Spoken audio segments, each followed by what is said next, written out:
Hello, I'm Pete Lockett. Welcome to part 4 of Pop Go the Bongos.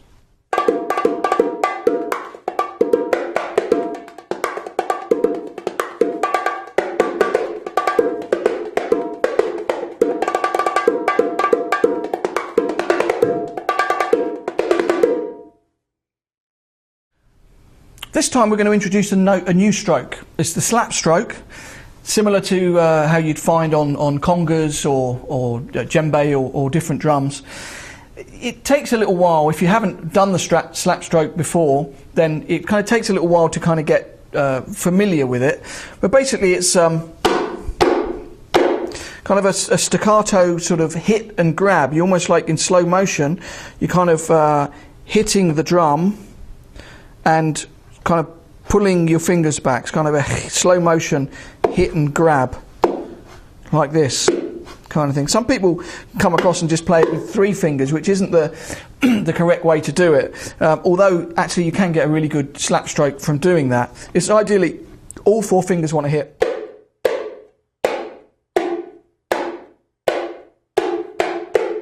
And as with the other strokes that we've done, the slap stroke with the left or the right needs to be kind of the same volume.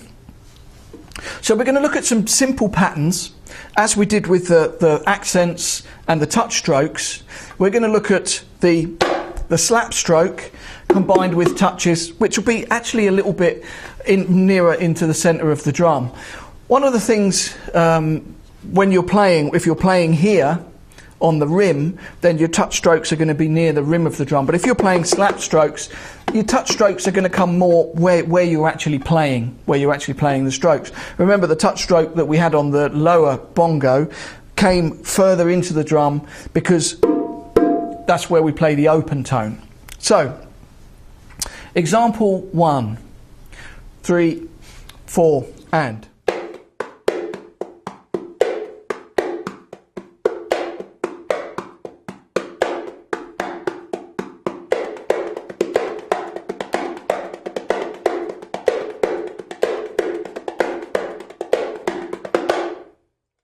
Example 2, 3, 4, and.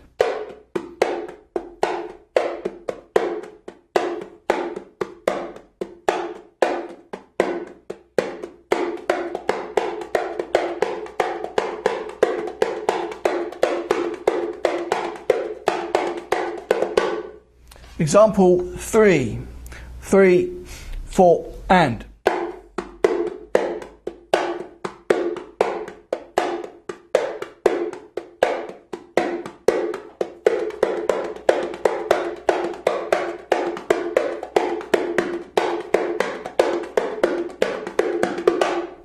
Example 4, 3, 4, and.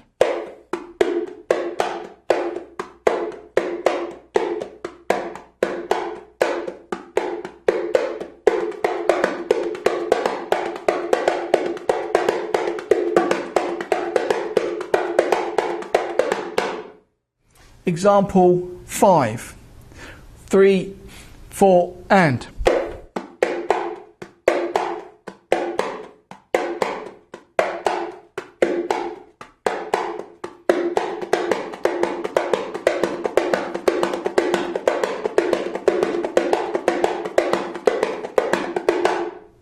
Example 6, 3, 4, and.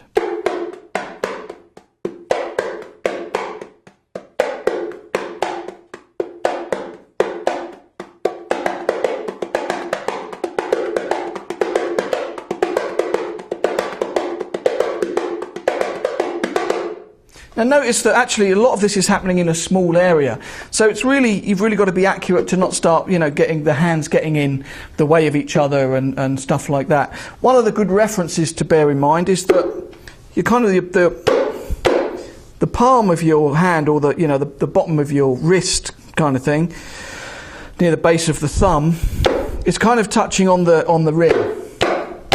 Now this can be awkward for some cheaper bongos that have a rim that isn't, if you see these drums here, these Remo drums, they've got a curved rim, got like a comfort type rim, which is really important for this, and actually with congas and instruments like that.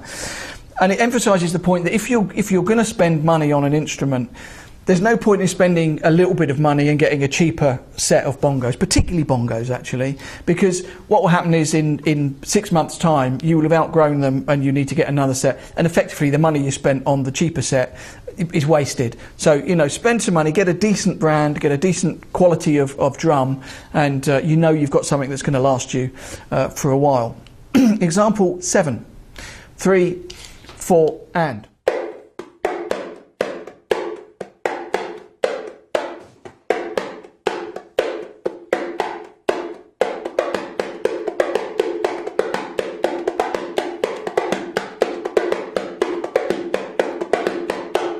Example 8, 3, 4, and.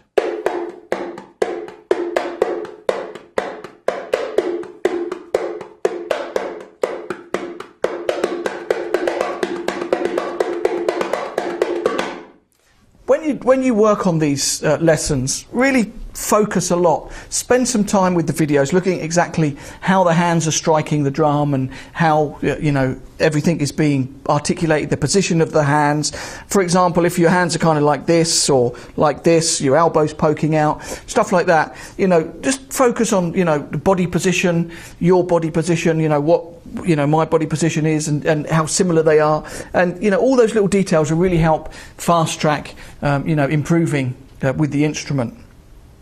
Now we're going to move on to some of the slightly more elaborate methods that are employed with bongo playing. Now, as I mentioned in one of the earlier lessons, the most articulate bongo playing that you'll find is the Cuban style of bongo playing, and they use some different strokes with the left hand other than just the touch stroke or the accented stroke or the slap. They use the thumb, the side of the thumb, and the fingertips. Now this is a really important motion to begin to understand. It's kind of like a rocking motion. There's a little bit of pivot of the arm, a little bit. So it's the whole flat side and base of the thumb touching the drum. And just start like that. 1, 2, 3, 4, thumb, tip, thumb, tip. Now you notice that when I do the thumb, the fingers go up. When I do the fingers, the thumb comes up. So it kind of creates a natural momentum and a natural, you know, organic way of the hand shifting between these patterns.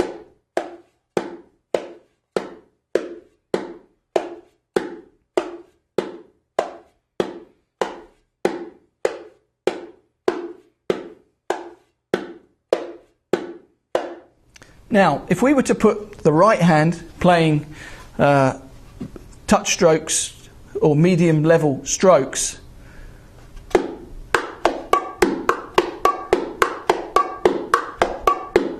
that's what we've got with the left hand.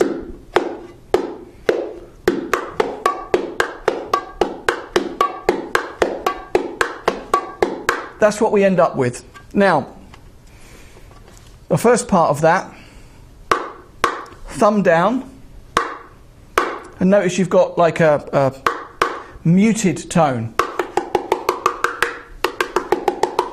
Sometimes that's used as an effect using different pressures, and then the fingertips. Now there's two options here. Traditionally, the fingertips will be off when the drum is struck, so you kind of get the second one, instead of it being the muted tone, you get an open tone. Now if you leave your fingers on, you can get a second kind of muted tone.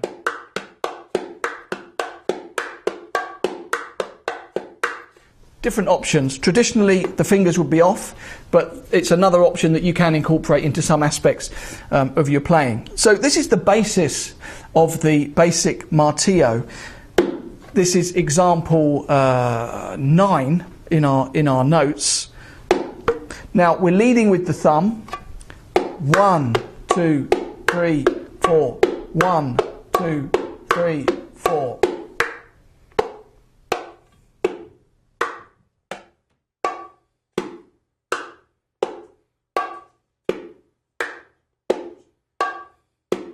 1, 2, 3, 4.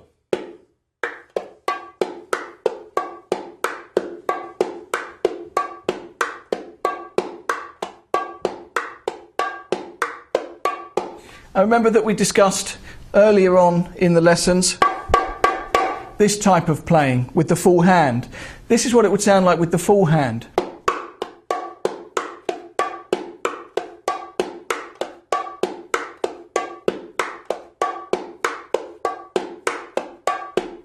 It's very suited to a louder type of playing. I'm playing it with the first finger. 3, 4, 1, 2, 3, 4, 1, 2, 3, 4.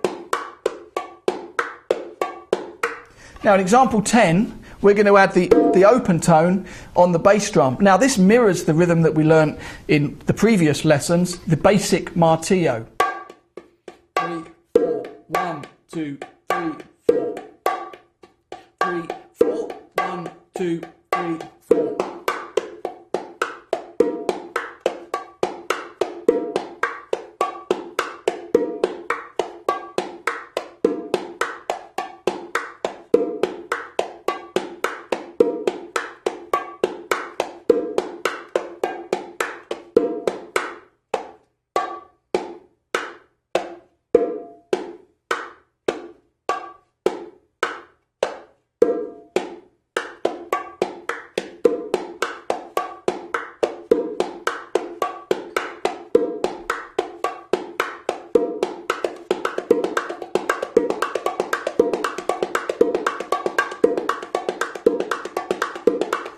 You can begin to hear the shape of the actual rhythm.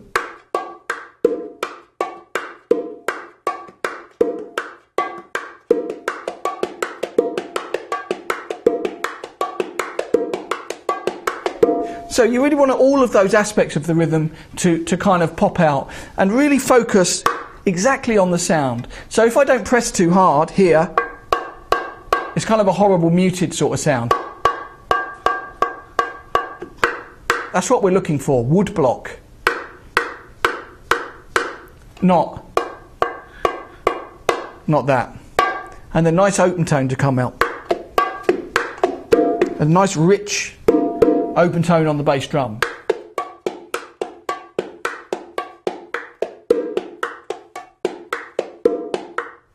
So, example 11. We're just going to have an extra note on the large bongo, and it will sound like this. 3, 4, and.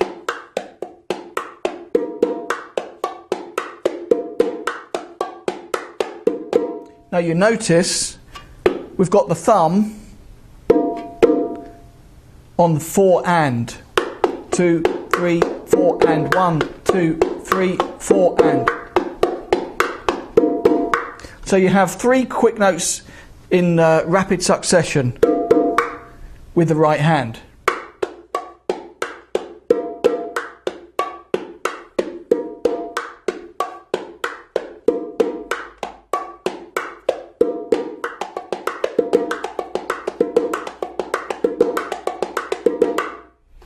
It's a tricky rhythm to get fast, and actually I don't think it really works very well fast. It works quite well at a slower tempo for some applications. Now the next thing that they would tend to bring in to the regular Martillo pattern is an accented off stroke with the left hand. It would sound like this.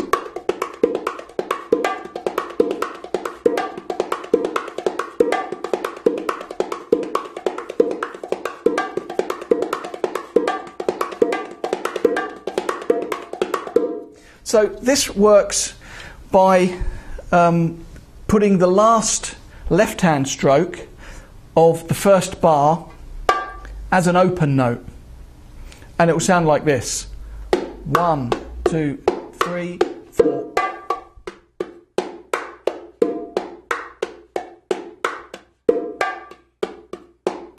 It's really important that the 1 after is a touch without too much of an open note. 3, 4, and.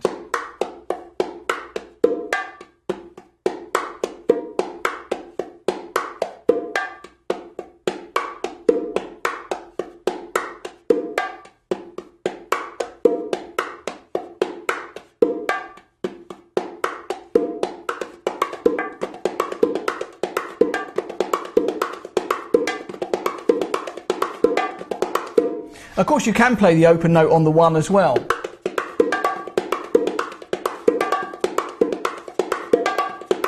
So that's exactly the same as the previous example, but we're just, instead of doing the touch on the 1 of the second bar, we've got an open note.